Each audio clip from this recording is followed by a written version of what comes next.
Apakah Anda pernah melihat kasus pembunuhan karena balas dendam? Atau pernah melihat kasus pencurian beras karena pelaku tidak mampu untuk membelinya? Menurut Anda, apakah ada kesamaan dari kedua kasus tersebut? Jika Anda menjawab kesamaannya adalah karena keduanya merupakan kejahatan, Anda benar.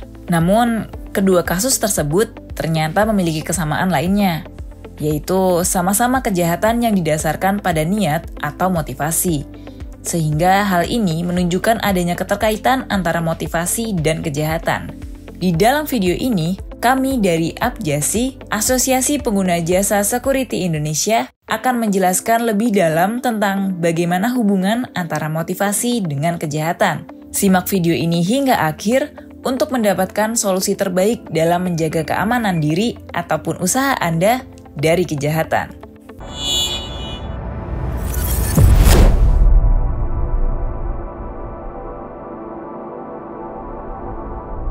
Di video sebelumnya, kita sudah membahas tentang teori Triangle of Crime, di mana teori ini membahas tentang bagaimana suatu kejahatan dapat terjadi berdasarkan 3 faktor yang saling berhubungan erat, yaitu niat atau motivasi, kesempatan, dan pengetahuan. Apabila salah satu faktor saja tidak terpenuhi, maka kejahatan tidak akan terjadi.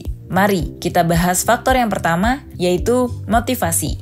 Pada dasarnya, motivasi hadir dan melekat dalam diri seseorang untuk melakukan suatu hal atau mencapai tujuan tertentu. Dimulai dari rasa keinginan yang ada, maka timbullah niat atau motivasi seseorang agar keinginan tersebut dapat tercapai.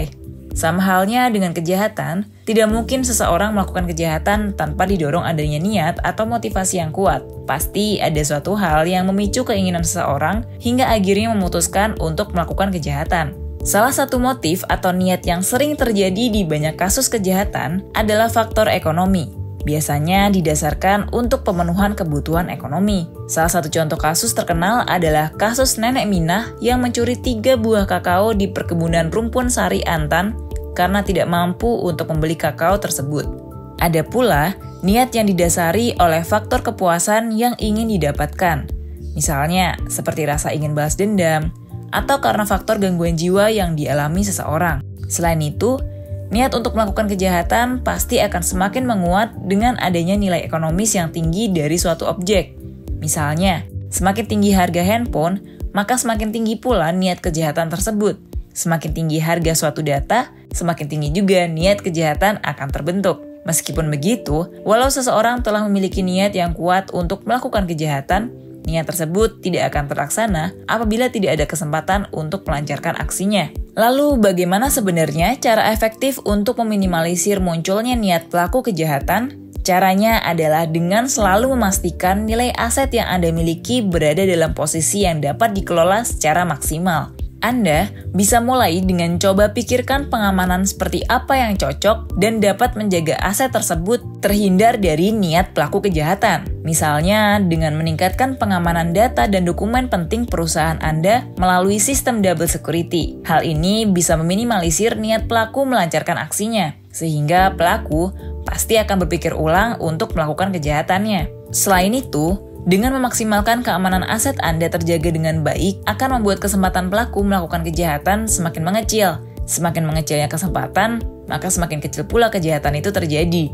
Untuk memahami lebih dalam faktor kesempatan dalam teori Triangle of Crime, nantikan video selanjutnya dari kami yang akan membahas secara komprehensif apa itu kesempatan dalam kejahatan serta solusi mengatasinya.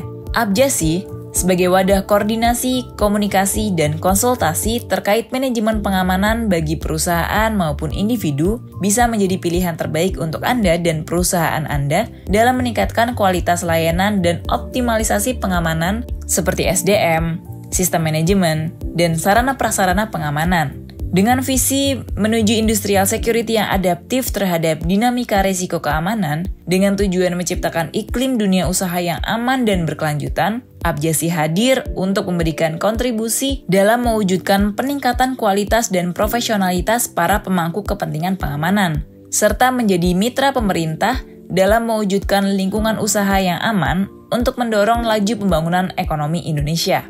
Mari berkontribusi bersama Abjasi untuk meningkatkan kualitas pelayanan pengamanan di Indonesia. Cari tahu lebih banyak tentang Abjasi dengan mengunjungi website www.abjasi.or.id dan media sosial Instagram Abjasi di @abjasi_id. Karena Abjasi akan membantu individu dan perusahaan-perusahaan untuk meningkatkan manajemen keamanan dalam proses bisnis, kegiatan, dan usaha yang dijalankan menjadi lebih optimal.